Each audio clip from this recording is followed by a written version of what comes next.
Pemilik rumah ini menanyakan bagaimana caranya untuk merubah, apakah akan lebih baik pada periode 9 atau tidak usah dirubah. Kira-kira pertanyaannya seperti itu. Ini sebagai contoh saja bagaimana atau mengapa bangunan-bangunan itu rumahnya harus serong, bukan di sektor 1 atau di sektor 2 atau di sektor 3. Sektor yang paling baik itu yang dicari.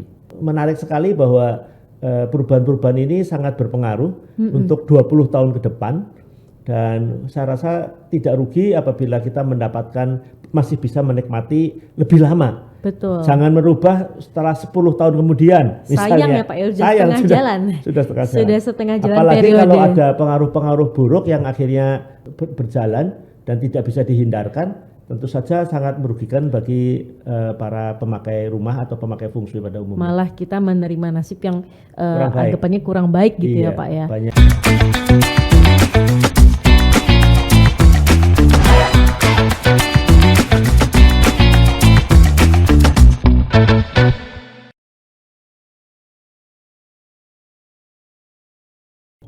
Hai Tribuners, kembali lagi bersama saya di sini Esther, di mana hari ini saya tetap mengajak seorang ahli Feng Shui gitu ya, yaitu Pak Mauro.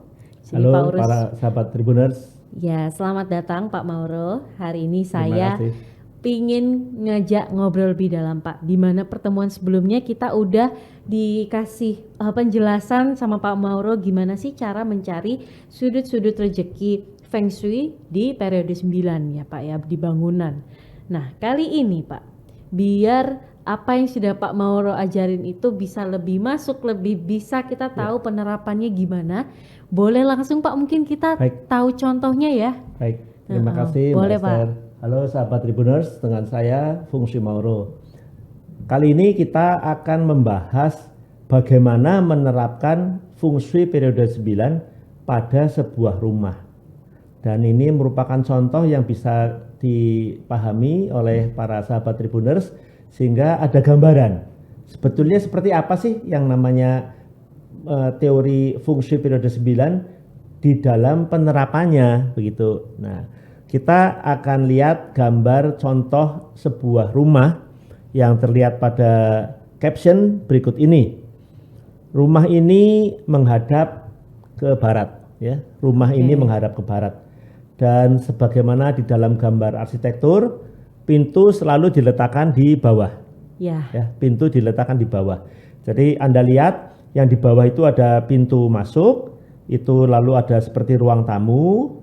Kemudian dari ruang tamu itu ada pintu masuk ke dalam ruangan yang besar, yaitu ada kelihatan meja makan dan ruang keluarga. Lalu di sebelah sudut kiri bawah itu ada kamar. Sebenarnya itu kamar tidur yang merangkap kamar main anak-anak ya. Jadi kamar anak merangkap jadi satu. Lalu di belakang, yaitu di kanan atas itu ada kamar tidur utamanya.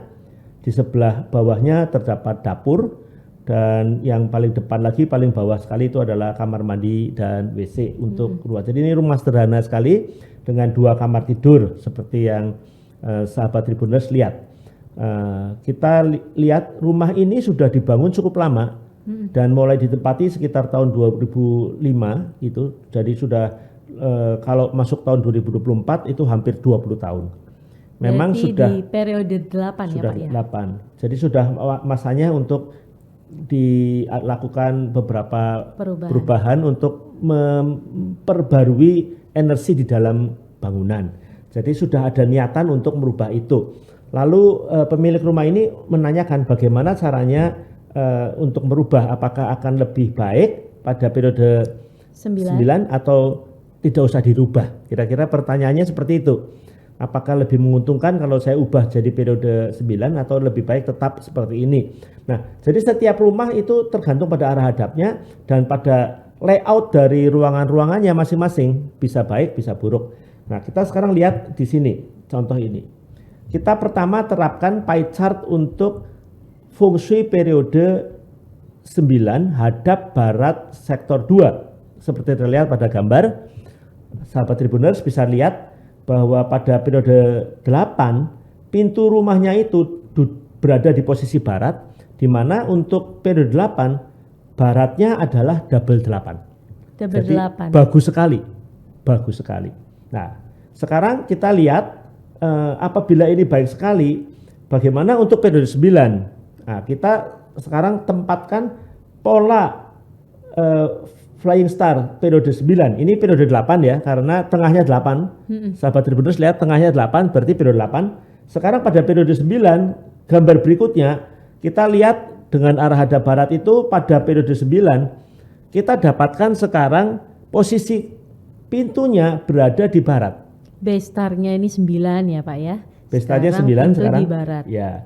Dan sahabat Tribuners bisa tadi apabila kita melihat pada pertemuan pada movie yang minggu lalu sebelumnya, kita sudah bahas bahwa barat itu yang paling buruk. Nah, sekarang bingung ini pemilik rumah. Waduh, harus diubah. Masuk periode 9 ternyata jadi buruk. Tidak sebagus periode Tidak 8 sebagus periode yang 8. double 8 Ya, gitu ya Pak jadi ya. sudah pasti bagi pemilik rumah ini akan melakukan usaha-usaha untuk merenovasi rumah tersebut sehingga energinya akan lebih maksimal. positif. Nah, lalu kita mempelajari dari pola yang terlihat pada gambar, kan yang bagus kan yang ada 168 pertama, dan 168 ternyata kita lihat di sini ada di mana? Di posisi kamar mandi atau toilet. Nah, lalu kan logisnya begini, apakah pintunya diletakkan jadi kamar mandinya jadi ruang tamu lah katanya begitu. Lalu bagaimana caranya? Nah, kalau begitu bagaimana caranya masuk ke dalam ruangan? Karena berikutnya kan ada dapur dan seterusnya. Jadi tidak semudah yang kita bayangkan. Nah, lalu alternatif kedua, bagaimana apabila pintunya bukan diletakkan di barat daya di posisi kamar mandi itu, tapi di posisi barat laut, yaitu di kamar tidur anak. Jadi pintunya berada di sektor barat laut pada kamar tidur anak, arah hadapnya tetap ke arah barat, dan kita bisa masuk seperti itu. Kita dapatkan di situ ada bintang 6 dan 1 yang merupakan bintang baik, tapi di situ siang-siangnya ada bintang 3, dan jangan lupa bintang 3 adalah bintang percekcokan. Ya. Jadi ini agak repot bagaimana caranya mengubah. Namun demikian sahabat Tribuners juga bisa melihat bahwa posisi kamar tidurnya sekarang mendapat kedatangan bintang 8 dan 1 yang sangat baik ya. Dan bintang double 9 itu berada pada belakang rumah, itu juga cukup baik. Yang paling mengkhawatirkan adalah posisi pintunya tidak lagi benar. Jadi kita lihat apakah itu yang akan dilakukan. Tapi bagi seorang praktisi feng shui mungkin akan mencoba memberikan alternatif yang lainnya selain yang dilihat. Yaitu apa? Yaitu kita juga bisa mengubah pintu bukan menggeser ke arah samping kiri atau ke samping kanan, memindahkan pintu ke arah samping kiri atau samping kanan dari muka rumah, tetapi kita bayangkan bagaimana apabila arah hadapnya yang diubah, bukan menghadap ke depan jalan yaitu hadap ke barat 2, tapi kita serong ke arah yang lain yaitu ke barat 1 misalnya. Jadi bisa nyerong ya Pak bisa ya? serong. Karena apa? Sahabat Tribuners bisa lihat pada gambar berikutnya, yaitu kita lihat di sini adalah posisi dari perbintangan hadap barat 2 dan barat 1 itu ada perbedaan. Pada barat 2 sektor baratnya terkena bintang 5 dan 4 yang buruk. Tapi pada barat 1 yaitu kita dapatkan double 9 di depan.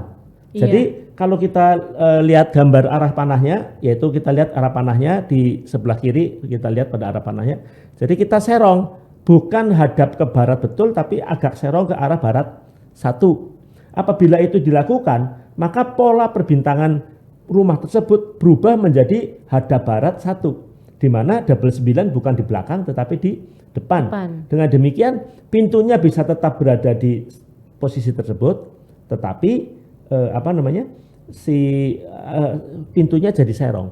Nah, ini adalah mungkin salah satu alternatif yang bisa diberikan oleh seorang praktisi feng shui yang lebih murah, tetap bagus sekali karena pintunya mendapat double 9 dan juga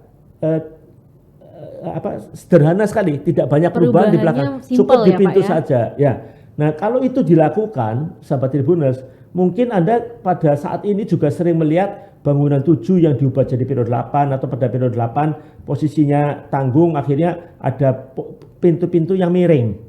Ya, pintu yang miring. Seperti kita lihat pada gambar berikut ini, ya, kita lihat bahwa di sini yang jelek untuk periode 9 itu di belakang, di barat 2 itu di depan.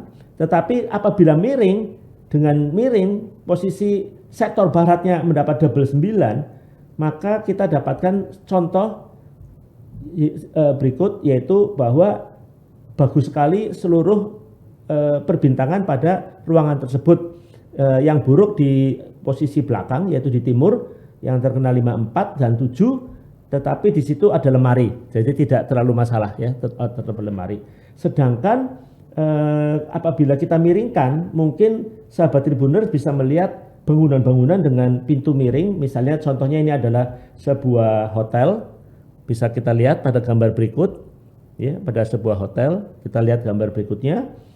Nah, ini adalah satu contoh bagaimana posisi pintu itu diserongkan untuk mendapatkan konstelasi dari perbintangan yang jauh lebih baik mulai dari pintu depan sampai ke arah belakang.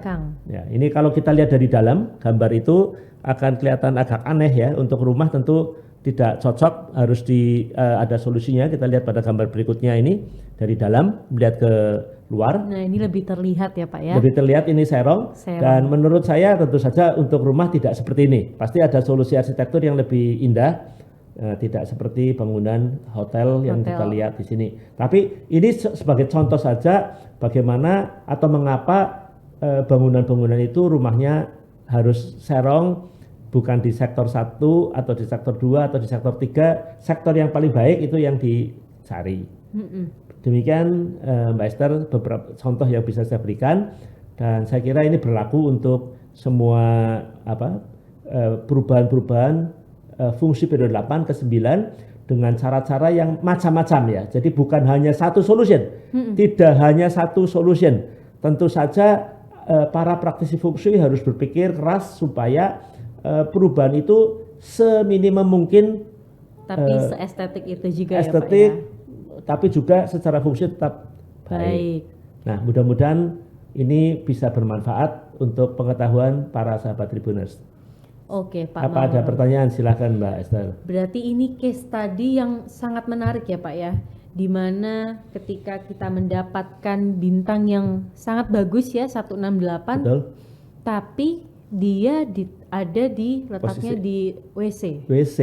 Itu apakah ada artinya Pak? Ada artinya. Jadi sebetulnya kalau ada suatu sektor yang sangat baik, energinya baik, sebetulnya dipakai untuk memasukkan qi dari pintu atau dari jendela, ternyata di situ ada kamar mandi WC, berarti kita wasting. Malah membuang. Ibaratnya ya, kalau kita beli HP mahal sekali, tapi fiturnya nggak dipakai.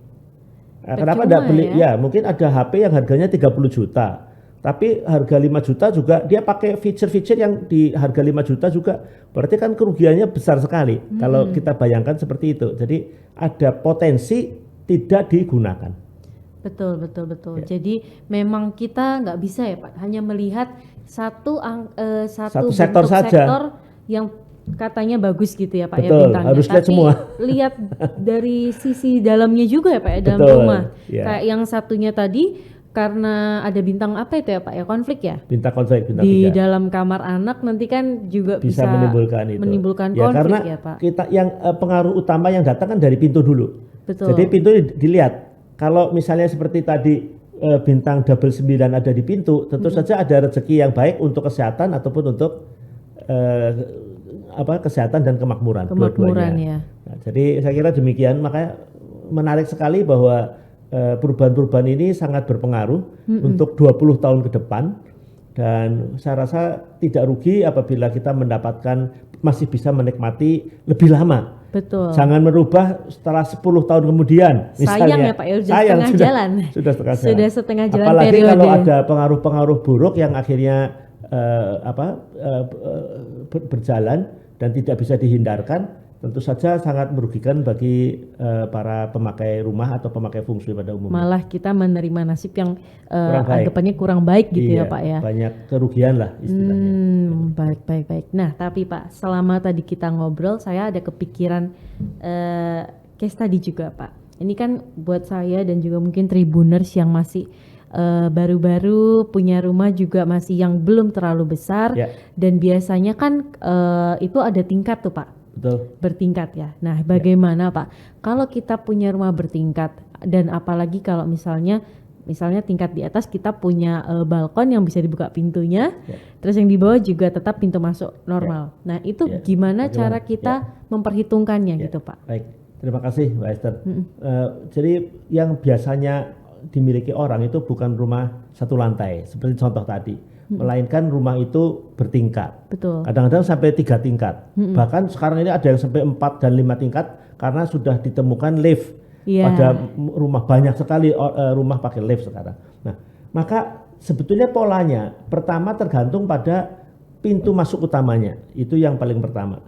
Jadi pola itu misalnya pada rumah tadi di tingkat 2 atau 3 tingkat. Selama arah hadapnya itu adalah ke arah barat 2, pola Flying Star feng shui periode 9 itu tetap berlaku baik untuk lantai 1, lantai 2 maupun lantai 3. Tapi harus diingat, karena kadang-kadang tingkat itu tidak sama luas lantainya.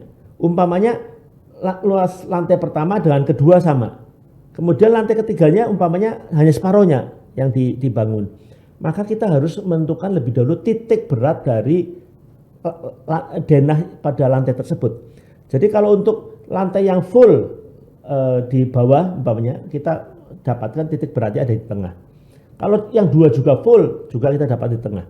Tapi kalau yang hanya separoh, ya kalau hanya separoh, maka kita dapatkan lingkarannya itu tidak sama dengan lingkaran di lantai 1 dan 2. Karena titik pusatnya sudah lebih kecil, menyempit ke arah lebih, misalnya hanya dibangun separohnya, maka kita lihat titik beratnya bergeser. Oh gitu Pak. Bergeser. Jadi pola perbintangannya sama. Tetapi masing-masing sektor tidak mendapatkan bintang yang sama. Karena pada lantai yang lebih kecil atau bahkan lebih besar ya, kadang-kadang ada kanopi, kemudian lantai depannya lebih gede gitu karena ada cantilever gitu ya, cantilever begitu ya. Kemudian bawahnya hanya misalnya 10 meter, kiri kanannya tambah 1 meter, 1 meter jadi 12 meter. Sama saja caranya, yaitu mencari titik tengahnya pada titik tengah dari lantai yang bersangkutan. Jadi titik tengah dari lantai 1 bisa berbeda dengan titik tengah lantai kedua, bisa berbeda dengan titik tengah lantai ketiga. Oke, berarti harus dilihat satu persatu betul. juga ya Pak ya. Dan pertanyaan kedua yaitu apabila ada balkon bagaimana? Iya. Nah, sekarang begini sahabat Tribuners, kalau sebuah rumah itu kan lantai 1, kedua, ketiga kan nyambung. Lantai 1, kedua, ketiga. Maka polanya tetap sama, ya. Polanya tetap sama. Misalnya ada barat ya barat saja. Tetapi ini berlaku beda untuk lantai pada apartemen yang punya balkon. Ya, betul. Karena apa? Karena antara lantai 1, 2, dan 3 tidak ada hubungan. Ya, beda langsung, Pak. Tidak ada hubungan langsung seperti lantai rumah yang sifatnya landed ya, yang ada pada tanah. Jadi kalau itu ada di apartemen, maka yang dipakai itu justru adalah yang balkon. Balkonnya. Jadi seolah-olah rumah itu ditumpuk-tumpuk, dan kalau kita lihat apartemen, ada yang menghadap ke depan jalan, ada yang menghadap ke samping, ada yang menghadap ke belakang. Itu otomatis pintu masuknya tidak lagi menghitung pintu dari apartemen yang di bawah, di bawah, tapi ya, yang dipakai adalah lantai balkon, di mana ada pintu yang ke arah balkon tersebut. Itu adalah pintu pertama. Jadi kadang-kadang pintu pertamanya masuk langsung biasanya living room. Ya. Atau ada juga yang begitu masuk pertama itu adalah kamar tidur. Nah, jadi hadap dari unit apartemen berbeda dengan arah hadap rumah landed. Berarti case by case banget ya Pak ya? Ya, sangat kasuistik satu dengan lain ya. Jadi harus kita lihat masing-masing. Nah, kalau kayak gitu tadi kan sudah ngerti ya Pak ya, kalau di tingkat itu tergantung bangunannya juga, apakah Betul. itu rumah, apakah itu apartemen. Betul. Tapi saya juga mau tanya Pak, apakah kita itu bisa Pak merombak hanya dari dalamnya aja Pak? Misalnya kita nggak bisa renov untuk pintunya digeser dulu. Ya. Nah, apakah perabotan di dalam kayak kita tuh mungkin dibikin terlihat lebih luas atau apa itu Ya. ada hasilnya Pak? Oke, baik, terima kasih. Baik. Jadi begini, sebetulnya di dalam hal ini kita perlu bahas satu topik lain yang kita sebut bagaimana caranya mengubah bangunan periode 8 menjadi periode 9. Karena pada dasarnya kalau bangunan itu tidak pernah direnovasi, Iya. seperti tadi kita ambil contoh bangunan Nada Barat. Kalau dia tidak direnovasi, maka perbintangannya masih sama dengan perbintangan yang Sebelumnya. periode 8 Heeh. sampai dia diubah. Nah, jadi ada syarat-syarat bagaimana mengubah bangunan dari periode 8 Ke sampai periode periode 9. 9. Dan di sini ada banyak pendapat yang tidak sama. Sebagai contoh, misalnya ada yang mengatakan kalau rumah diubah 30%, maka periodenya berubah. Ada pendapat lain, yang penting pintunya. Kalau pintunya dibongkar, dibarui lagi dan sebagainya, maka terjadi perubahan. Dan ada pendapat yang lebih ekstrim lagi, yang mengatakan cukup dicat ulang seluruh bangunan, maka periodenya berubah. Wah. Nah, jadi ini ada satu pendapat yang demikian. Kedua yaitu mengenai masalah perabot tadi. Apakah perabotnya makin banyak atau makin sedikit, dikurangi atau ditambah, itu apakah ada pengaruh pada periode yang ini belum pernah dibahas. Jadi dengan adanya perubahan, misalnya perabotnya berubah, diperbarui, entah sebagian atau semua, tidak ada informasi tentang terjadi perubahan periode apabila kita mengubah perabotan yang ada di dalam. Tapi apakah ada pengaruhnya perubahan periode? Tentu saja ada. Ya, tentu saja ada. Karena ini kan bentuk dari perabot berbeda-beda. Ada bentuk perabot yang memang mendukung fungsi interior, ada perabot yang sama sekali tidak mendukung, bahkan bisa merugikan. Nah, nanti bisa kita bicarakan pada kesempatan lain untuk memperlihatkan bagaimana pengaruh perabot kepada interior dan pada fungsi dari rumah, suatu rumah. Mungkin ini pertanyaan saya Pak yang terakhir Ya, Pak. silakan. Kalau misalnya nih Pak, di rumah itu ada 2 pintu masuk, Ya. gimana Pak? Satunya terima kasih. di sektor 1, satunya sektor 2 gitu betul. misal. Ya, ini pertanyaan bagus sekali. Sebenarnya jawabannya lumayan panjang. Saya lihat dari dua hal. Pertama, yang jawaban yang sederhana. Di dalam satu bangunan memang tidak mungkin hanya ada satu pintu. Ada pintu depan aja kadang-kadang 2 ya. Pintu samping sama pintu depan. Nanti di pinggir, di sisi ada pintu lagi kalau ada taman. Di belakang ada pintu lain lagi. Dekat dapur. Dapur. Kadang-kadang ada 2. Jadi kadang-kadang pintunya dari yang masuk menghubungkan ke dalam satu rumah itu bisa 2, bisa 3, bisa 4 gitu ya. Jadi yang penting pertama satu, yaitu pintu yang paling lebar, yang menghadap pada space yang lebar.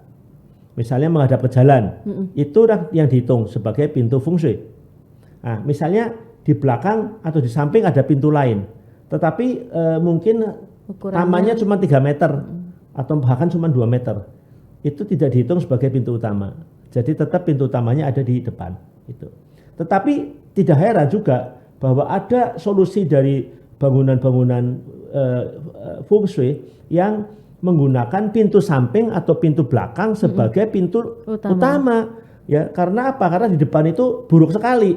Ya, jadi ada alasan-alasan yang bisa dikemukakan karena memang tidak mungkin membuka pintu di depan karena banyak alasan. Jadi kadang-kadang misalkan saja satu kasus yang saya tangani, sebuah restoran kebetulan panjangnya tanah itu sampai 100 meter dan posisi depannya itu ruwet ya, tidak menarik sebagai artinya bisa mengundang Qi yang buruk karena depannya tidak kurang bagus suasananya, tapi di belakang bisa dibentuk satu taman yang indah sehingga sebetulnya sepertinya bangunan itu menghadap ke depan ke jalan, tapi sebetulnya pintu fungsinya ada di belakang. Ada di belakang. Itu menghadap taman yang sangat baik. Jadi depan itu kita sebut pintu formal. Formal itu artinya lazimnya pintu, tetapi yang pintu sering dipakai itu adalah yang belakang. Jadi semua pengunjung masuknya dari belakang bangunan itu, maka pintu itu bukan pintu depan, tetapi pintu di belakang, atau bahkan pintu di samping. Jadi memang sifatnya kasuistik, tetapi intinya satu kita lihat pintunya yang paling lebar. Dua, kita lihat ke depannya apakah ada ruang yang lebar atau tidak. Gitu. Yang ketiga yang paling sering dipakai. Nah, keempat yang sifatnya terbuka, yaitu misalnya banyak sekali sisi-sisi dengan jendela yang pada dinding di mana terdapat pintu ada jendela yang sangat besar sekali, sehingga merupakan orientasi daripada bangunan tersebut. Jadi pertanyaan ini menarik dan seringkali menjadi keraguan-raguan dari banyak pemakai feng shui yang mengatakan sebetulnya pintu saya ada di mana? Di samping atau di depan begitu. Jadi tapi memang sebetulnya lebih jelas apabila kita melihat kasus demi kasus. Iya Pak, saya tuh malah jadi kepikiran lagi ya, mumpung kita masih diskusi Pak ya, masih ada waktu. Mungkin saya punya nih Pak, rumah teman saya biasanya itu dia punya pintu lebar nih, yang 2 pintu menghadap ke jalan. Kemudian di sampingnya di sini ada garasi, di mana garasi itu ada tutupannya juga Pak, yang bisa dibuka tutup itu ya. Tapi di dalam pas masuk garasi ada pintu menuju ke rumah. Nah, ketika sehari-hari mereka biasanya pakai pintu garasi. Nah itu pintu garasi yang panjang itu Pak yang bisa dibuka lebar, atau yang pintu samping yang nempel sama rumah. Betul, terima kasih. Ya, betul. Ini zaman dulu kan tidak ada mobil ya, tidak ada garasi. Jadi perhitungan feng shui itu selalu mengatakan pintu itu pintu depan itu maksudnya bukan pintu garasi. Tapi dalam kenyataannya ada garasi dan seringkali pintu yang benar-benar kita sebut pintu masuk depan malah tidak pernah dipakai. Ditutup terus. Selalu dipakai adalah pintu garasi. Nah, dalam hal seperti ini tadi sudah saya katakan, satu, pintu yang paling lebar, dua, yang paling sering dipakai. Jadi kalau yang sering dipakai itu adalah garasi, otomatis pintunya adalah dari garasi. Tapi tunggu dulu. Bagaimana layout ruangan dari garasi menuju ke dalam rumah? Sebab ini juga penting diperhatikan. Sebab bisa saja, misalnya garasi itu begitu masuk, itu belakangnya langsung taman. Jadi sebetulnya garasi itu tidak menuju pada rumah, tetapi garasi itu menuju ke belakangnya taman, atau di sampingnya ada taman. Jadi garasi masuk, ada taman di samping rumah, dan di samping rumah itu ada pintu menuju ke dalam rumah. Jadi pintu yang dipakai misalnya itu adalah pintu dapur atau pintu ruang makan gitu ya, di tengah-tengah. Dan pintu itu yang sering dipakai, keluar lewat pintu dapur atau pintu ruang makan, lalu baru menuju ke garasi. Jadi garasi itu sebetulnya bukan pintu, perantara aja, hanya perantara untuk menuju kepada pintu samping. Nah, pintu samping itulah yang sering digunakan. Nah, jadi saya kira memang menarik sekali pertanyaan ini, dan jawabannya sangat kasuistik tergantung pada kondisi masing-masing dari rumah tersebut. Rumah dan sekelilingnya, tapi ya, Pak. Betul, yang paling penting itu tadi, kadang-kadang ada pintu utama tapi malah tidak pernah digunakan. Gitu. Oke, keren Pak. Ini sangat-sangat insightful ya Tribuners ya, dimana di sini Pak Mauro itu sudah menjelaskan secara praktisnya penerapannya itu gimana sih kalau kita mau mengubah gitu ya Pak ya, biar lebih bisa mendekatkan diri dengan bintang-bintang yang bagus. Gitu ya. Oke deh Pak Mauro, terima kasih banyak. Hari ini kami teman-teman Tribuners pasti sudah banyak dapat gambaran dari Pak Mauro. Semoga next kita bisa membahas hal-hal lain ya yang terkait Feng Shui gitu ya Pak ya, dan bangunan gitu ya. Nah, terima kasih Mbak Esther. Terima kasih Pak Mauro. Semoga bermanfaat bagi para Tribuners. Sampai jumpa.